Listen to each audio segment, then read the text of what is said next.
আবির ভাইয়া রাইমা রাইমা বলে জোরে জোরে চিৎকার করছে আর নিজের শরীরে আঘাত করছে। ভাইয়ার চিৎকারে হসপিটালে অনেক মানুষ এসে এখানে জড়ো হয়েছে। মা ভাইয়াকে সামলাতে পারছে না বলে আদিল এগিয়ে গেল। ভাইয়ার অবস্থা দেখে খুব কষ্ট হচ্ছে। একটা মানুষ ভালোবাসার জন্য এতটা কষ্ট পাচ্ছে, আমি বা কি করব? আমি তো আর রাইমাকে ভাইয়ার কাছে এনে দিতে পারবো না। রাইমা তো সবাইকে ছেড়ে 6 মাস আগেই চলে গেছে। আদিল, আমি ভাইয়ার কাছে এসেছি দেখে আদিল সরে গেল। আমাকে দেখে ভাইয়া শান্ত হয়ে তাকিয়ে আছে আমার চোখের দিকে। কেন পাগলামি করছেন? আপনার মা কষ্ট পাচ্ছেন, দেখছেন না? আমার রাইমা সত্যি মারা গেছে? সত্যিটা লুকিয়ে তো লাভ নেই, কারণ আমি চাইলেও রাইমাকে আপনার কাছে এনে দিতে পারবো না। হ্যাঁ, রাইমা সত্যি মারা গেছে। বিয়ের দিন ও বিষ খেয়েছিল। আমরা অনেক চেষ্টা করেছিলাম বাঁচানোর, কিন্তু যার বাঁচার ইচ্ছে নেই তাকে কি জোর করে বাঁচিয়ে রাখা যায়? রাইমা সুইসাইড নোটে লিখেছিল ওর মৃত্যুর জন্য কেউ দায়ী নয়, কারণ নিয়তি ওর সাথে বেইমানি করেছে। আমি সেদিন ভেবেছিলাম ও কথা বলতে পারে না, এটাই বুঝি ওর দুঃখ। কিন্তু আজ ওর শেষ কথাটার মানে বুঝলাম। আসলে ও আপনাকে ছাড়া অন্য কাউকে বিয়ে করতে চায়নি। আমি না আমার রাইমাকে খুব ভালোবাসি, ওকে কখনো বোবা বলিনি। আমি ওর চোখের দিকে তাকালেই ও কি বলতে চায় সেটা বুঝে ফেলতাম। তাহলে আমাদের জানাননি কেন আপনাদের ভালোবাসার কথা? আমার প্রশ্ন শুনে ভাইয়া মায়ের দিকে তাকালো, তারপর হঠাৎ হাসতে শুরু করলো। রাইমা অন্য কাউকে বিয়ে করেনি, ও আমারই হবে, আর আজকেই হবে। আবির, এসব কি বলছিস? রাইমা মারা গেছে, ও কি করে তোর হবে? আমিও মরে রাইমার কাছে চলে যাব। আবির, এসব বলতে নেই ভাইয়া, আপনি সুস্থ হন। তা তোমাকে দেখলে আমার কষ্ট হচ্ছে, মাথা যন্ত্রণা করছে, সব স্মৃতি মনে পড়ে যাচ্ছে। তুমি আমার চোখের সামনে থেকে চলে যাও। ভাইয়া আমাকে ধাক্কা দিতেই আদিল এসে ধরে ফেললো। আদিল, নিয়ে যায় এই মেয়েকে, আমার আবিরের কষ্ট হচ্ছে। তোমরা দুজন জমজ বোন তো, তাই তোমাকে দেখে ভাইয়ার সবকিছু মনে পড়েছে। তোমার এখানে না থাকাই ভালো। আদিল আমাকে টেনে নিয়ে আসলো। পিছন ফিরে আবার তাকালাম, ভাইয়া চিৎকার করে কাঁদছে আর নিজের চুল ধরে টানছে। দুজন নার্স জোর করে ভাইয়াকে বিছানায় শুয়ে দিতে ডক্টর ভাইয়ার হাতে ইঞ্জেকশন পুশ করলো। ভাইয়া আস্তে আস্তে গভীর ঘুমে তলিয়ে গেল। আনিশা, এবার বুঝছো তো আমি মাঝে মাঝে কেন নেশা করি? গাড়িতে বসে একটু আগে ঘটে যাওয়া সব কিছু মনে করছিলাম আর আদিলের চোখের পানি মুছছিলাম। আদিলের কথা শুনে ওর দিকে তাকালাম। আদিল কাঁদছে আর বারবার চোখের পানি মুছছে। ভাইয়াকে যেদিন দেখতে আসে সেদিনই আমি নেশা করে বাসায় ফিরি। ওখানে এসে ভাইয়ার এই অবস্থা দেখে বুকের ভিতরে লুকানো কষ্টগুলো আর দমিয়ে রাখতে পারি নাই। সেদিন ভাইয়ার এই অবস্থা দেখার পর বারবার মনে হচ্ছিল যে মেয়ের জন্য ভাইয়ার এই অবস্থা। সেই মেয়েটি আমি ভালোবাসি, সেই মেয়েই আমার স্ত্রী, আর সেই মেয়ের সাথে আমি এক রুমে থাকি। এসব ভাবনা আমাকে খুব কষ্ট দিচ্ছিল, তাই সেদিন এত নেশা করেছিলাম আর তোমার উপর অত্যাচার করেছিলাম। নিজের ভাইয়াকে এমন অবস্থায় দেখতে কতটা কষ্ট হয় তুমি বোঝো না। নিজের বোনকে সাদা কাফনে মোড়ানো অবস্থায় দেখলে কতটা কষ্ট হয় তুমি বুঝো? আদিল আমার দিকে তাকিয়ে নিশ্চুপে কাঁদছে। আমাদের দুজনকে জন্ম দিতে গিয়ে আম্মুর মৃত্যু হয়। আব্বু আর ফুফু আমাদের দু বোনকে আগলে রেখে বড় করেছেন। যমজ হলেও আমরা দুজন দু রকমের ছিলাম। আমি ছোটবেলা থেকেই খুব দুষ্টু ছিলাম, আর রাইমা ছিল চুপ চাপা স্বভাবের। আমার যা পছন্দ হতো তা আমি জোর করে হলেও নিতাম, আর রাইমা চুপচাপ মেনে নিত। কখনো মুখ ফুটে কিচ্ছু বলতো না, যেমন করে বলেনি ওর ভালোবাসার কথা। তোমাকে কখনো বলেনি ও কাউকে ভালো? না, আমি বোকার মতো কখনো জানতেও চাইনি। আসলে আমি রাইমাকে সময় দিতাম না। ওর পছন্দ ছিল বাসার 4 দেয়ালের মধ্যে থাকা, আর আমার পছন্দ ছিল বিভিন্ন জায়গায় ঘুরে বেড়ানো। আমি সারাদিন ঘুরে এসে সব কিছু গল্প করতাম ওকে, আর ও মুগ্ধ হয়ে শুনতো তা। আমি ওর সাথে ঝগড়া করতাম, কিন্তু ও ঝগড়া করতো না। ওর মধ্যে কেমন একটা বড় বোনের ভাব ছিল। আমি কোনো ভুল করলে আব্বুকে মিথ্যে বলে আমাকে বকা শোনানোর থেকে বাঁচিয়ে দিত। ও না, কথা বলতেও পারতো না। সেটা তো 3 বছর আগে থেকে। 3 বছর আগে সেদিন আমার খুব জ্বর ছিল, তাই কলেজ যাইনি। রাইমা একাই গিয়েছিল, আর কলেজ থেকে ফেরার পথে ওর অ্যাক্সিডেন্ট হয়েছিল। অ্যাক্সিডেন্টে ওর কণ্ঠনালীতে আঘাত লাগে। কত হসপিটাল, কত বড় বড় ডক্টর দেখিয়েছি, কিন্তু লাভ হয়নি। সেদিন থেকেই রাইমা কথা বলতে পারে না। অ্যাক্সিডেন্টের পর ও আরও চুপচাপ হয়ে যায়। কতটা চুপচাপ, এতটাই চুপচাপ যে নিজের ভেতরের কষ্টটা আমাকে পর্যন্ত বলেনি। কেঁদো না প্লিজ।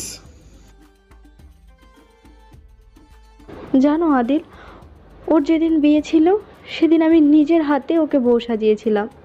সাজানোর ফাঁকে বারবার চোখের পানিতে ওর কাজল লেপটে যাচ্ছিল। আমি সেদিন বুঝিনি আমার বোনের চোখের জল ভালোবাসার মানুষের জন্য ছিল। আমি তো বোকার মতো ভেবেছিলাম আমাদের ছেড়ে শ্বশুর বাড়ি যাবে বলে কাঁদছিল। বিয়ে ঠিক করার আগে তোমরা জিজ্ঞেস করনি ও রাজি কিনা? হ্যাঁ, জিজ্ঞেস করেছি তো। আমি ছেলের ছবি দেখিয়ে জিজ্ঞেস করেছিলাম পছন্দ হয়েছে কিনা। রাইমা হাসি মুখে ইশারায় বুঝিয়েছিল পছন্দ হয়েছে। আব্বু বিয়ের প্রস্তাব আসার সাথে সাথেই ওকে জিজ্ঞেস করেছিলেন ওর কাউকে পছন্দ আছে কিনা, কিন্তু ও সেদিনও ইশারায় বলেছিল না। ভাইয়াকে ভালোবাসার শর্ত পছন্দ নেই বলে মিথ্যা বললো কেন? এই প্রশ্নের উত্তর তো রাইমা দিতে পারতো, হয়তো ভাইয়াও দিতে পারবে। যে মানসিক ভারসাম্যহীন তার থেকে উত্তরপাড়ায় আশা করে না। আমি ভাইয়াকে রাইমার ব্যাপারে অনেক প্রশ্ন করেছি, ভাইয়া কোনো উত্তর দেয়নি, এমনকি নামটাও কখনো বলেনি। ভাইয়াকে কিছু জিজ্ঞেস করলে শুধু হাসে আর ভাবনার জগতে ডুবে থাকে। জানো আদিল, বিয়ের দিন রাইমাকে খুব সুন্দর লাগছিল। আব্বু তো খুব খুশি হয়েছিলেন। এত প্রস্তাব ফিরে যাওয়ার পর শেষ পর্যন্ত বোবা মেয়েটার বিয়ে ঠিক হয়েছে ভেবে। ছেলেপক্ষ আসার আগ মুহূর্তে আমি রুমে সাজছিলাম, হঠাৎ আব্বু রাইমা বলে চিৎকার দেন। দৌড়ে গিয়ে দেখি আমার বোনের নিথর দেহটা ফ্লোরে পড়ে আছে। ওর হাতে বিষের বোতল ছিল। আমার জীবনে আমি খুব কম কেঁদেছি। দুষ্ট ছিলাম তো, কষ্ট আমাকে স্পর্শ করতে পারেনি। কিন্তু সেই দিন রাইমার নিথর দেহ দেখে চিৎকার করে কেঁদেছিলাম। বেশিক্ষণ কাঁদতে পারিনি।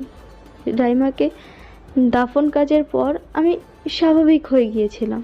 আসলে স্বাভাবিক আছি এটা অভিনয় করতে হয়েছিল, কারণ আমি কাঁদলে আব্বুকে দেখবে কে। সেদিন রাইমাকে জড়িয়ে ধরে কাঁদছিলাম, আর এখন কাঁদি তোমার অবহেলায়। আদিল আমার দিকে তাকিয়ে আমার চোখের পানি মুছে দিল, তারপর বুকের সাথে জড়িয়ে ধরলো আমাকে। ভয় হচ্ছে খুব। আব্বুকে কি বলবো আমি? আব্বু আমাদের দু বোনের কোনো আশা অপূর্ণ রাখেননি। আব্বু যদি শোনেন রাইমা ভালোবাসার জন্য সুইসাইড করেছে, তাহলে খুব কষ্ট পাবেন। বাসায় এসে ফ্রেশ হয়ে বিছানায় শুয়ে পড়লাম। কিছু ভালো লাগছে না। কি থেকে কি হয়ে গেল, মাথায় শুধু এইসবই ঘুরছে। 6 মাস আগের ঘটনা নতুনভাবে নতুন করে সামনে এসে যেন দাঁড়াচ্ছে। কি হবে এসবের শেষ পরিণতি ভাবতেই পারছি না। রাইমা তো সুইসাইড করলো, কিন্তু আবির ভাইয়া, ওনাকে তো সুস্থ করে তুলতে হবে। আনিশা, এত মনোযোগ দিয়ে কি ভাবছিস? সেরকম কিছু না দাদু। আদিল কোথায়? দাদু সোফায় বসতে বসতে চারদিকে চোখ ভুলালেন। ওর তো মন ভালো নেই, আশেপাশে হাঁটতে গেছে। আমিও বাধা দিইনি। ঘুরে এসে যদি মন একটু ভালো হয়।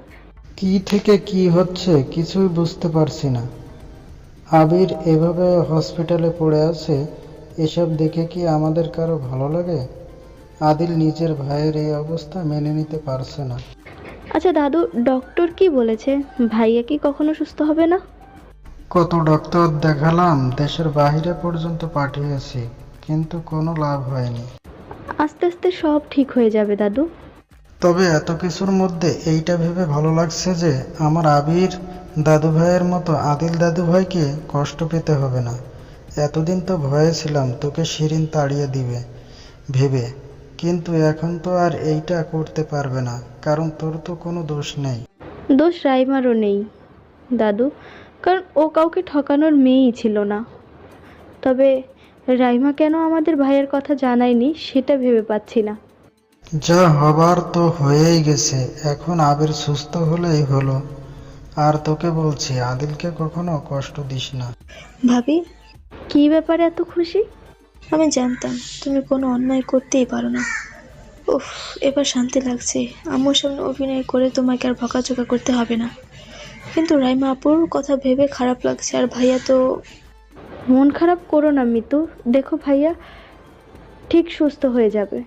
হবে না, কত ডক্টর দেখালাম, এত এত টাকা খরচ করেছি শুধুমাত্র ভাইয়াকে আগের মতো সুস্থ দেখার জন্য, কিন্তু লাভ হলো না।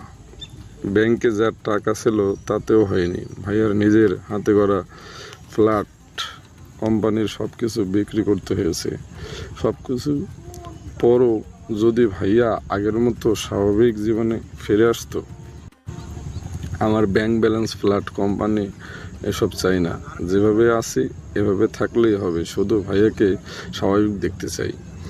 জানো আনিশা, যত ডক্টর দেখিয়েছি সবাই শুধু একটা কথাই বলেছে, ভাইয়া সুস্থ হবে না। যে ভালোবেসে পাগল হয় তাকে কি আর ভালোবাসা ছাড়া সুস্থ করা যায়? কিন্তু ভালোবাসা পাবো কোথায়, তাই মা? তো সব ঠিক হয়ে যাবে, ভাইয়া সুস্থ হবে, আল্লাহর ওপর ভরসা রাখো।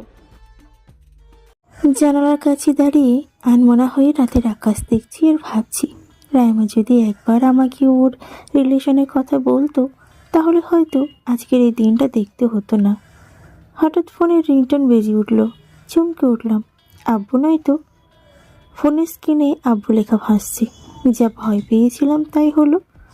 ফোন হাতে নিয়ে ভাবছি রিসিভ করবো কি না।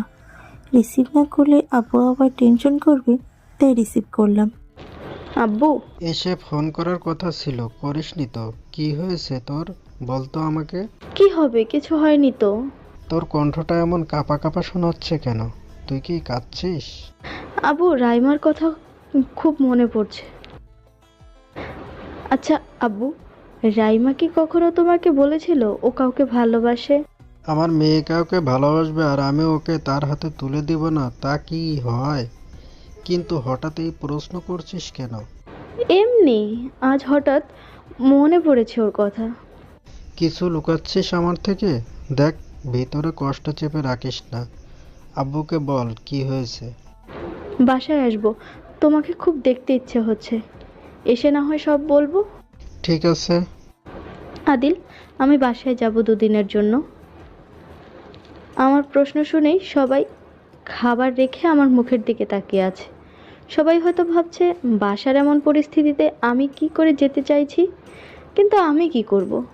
আমার বোনও তো মারা গিয়েছে, ওর কথা যে আজ খুব মনে পড়ছে। আব্বুর কাছে গেলে হয়তো কষ্টটা কিছুটা কমবে। এই পরিস্থিতিতে যেতে চাচ্ছ? আম্মু যদি রেগে যায়? আমাকে আমি সামলে নেব। ওর বাসায় যাওয়াটা প্রয়োজন। শুধু কি আমাদের মনের অবস্থা কথা ভাবলে চলবে? আনিশার মতো ভালো নেই। ও এতগুলো মাস পরও ওর বোনের সুইসাইড করার কারণ জানতে পেরেছে। একবার ভেবে দেখো, মনের উপর দিয়ে কেমন ঝড় বয়ে যাচ্ছে। ওর আব্বুর কাছে গেলে হয়তো কষ্টটা কম হবে। তুই খাবার রেখে কোথায় চলে যাচ্ছিস? খেতে ইচ্ছে করছে না। ভাইয়া কি করছো জানতে পারো? কাকে ফোন করছো? আম্মু। কেন যে রিসিভ করেছে না? ভাইয়াকে নিয়ে ব্যস্ত হয়তো। এই তো রিসিভ করেছে। স্পিকারে দাও না, আমিও শুনবো ভাইয়া কেমন আছে। হ্যাঁ আম্মু, কি করছো, বাসা আসলে না যে? আবির খুব পাগলামি করছে, ওকে একা রেখে চলে আসি কিভাবে? আবার হ্যাঁ, সব হয়েছে আনিশার জন্য। মায়ের কথা শুনে বেশ অবাক হলাম। আম্মু ওকে দোষ দিচ্ছ কেন? ও কি করেছে? মা, আমি কি করলাম? আমি তো শুধু। তোমরা না বলছো রাইমা মারা গেছে?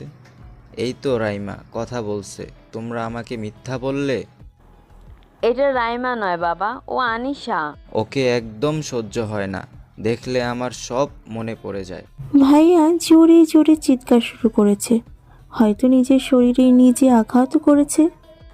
আনিশাকে দেখার পর থেকে আবির বেশি পাগলামি করছে। আবিরের কিছু হলে আনিশাকে আমি ছাড়বো না। এক বোনের জন্য আমার ছেলে পাগল হয়েছে, অন্য মনের জন্য যদি ওর মন কিছু। আম্মু, তুমি শুধু শুধু আনিশাকে দোষ দিচ্ছ। কে দোষী আর কে দোষী নয় এসব আমার কাছে বড় নয়। আমার কাছে সবার আগে আমার আবির। আর আবির ওকে দেখতে পারে না যখন ও আমার বাসায় থাকতে পারবে না। ওকে বল ঢাকায় চলে যেতে। আম্মু কি বলছে এসব? আমি কাল বাসায় এসে যেন আনিশাকে না দেখি। যদি দেখেছি তাহলে কিন্তু খুব খারাপ হবে। আমি ডিভোর্সের ব্যবস্থা করব। মা ফোন রেখে দিলেন। আমি বিছানায় বসে পড়লাম। আদিল আমার দিকে তাকিয়ে আছে, ওর দু চোখেই পানি টলমল করছে। আমি বিছানায় বসে মায়ের বলা কথাগুলো ভাবছি। মা আমাদের দুজনকে সত্যি আলাদা করে দেবেন, কিন্তু আমার কি দোষ? এই পাগলি, কাঁদছ কেন? আমি কি মরে গেছি? আমি তোমাকে আগলে রাখবো। আমরা কখনো আলাদা হব না। দেখো, কথাগুলো এখন বলছো, কিন্তু মায়ের সামনে বলতে পারবে না। আমি জানি মা এসে যা বলবে তুমি সেটাই করবে। কেন সেটা করতে যাব? তুমি তো কোনো দোষ করোনি। আমি তোমাকে ছাড়া থাকতে পারবো না।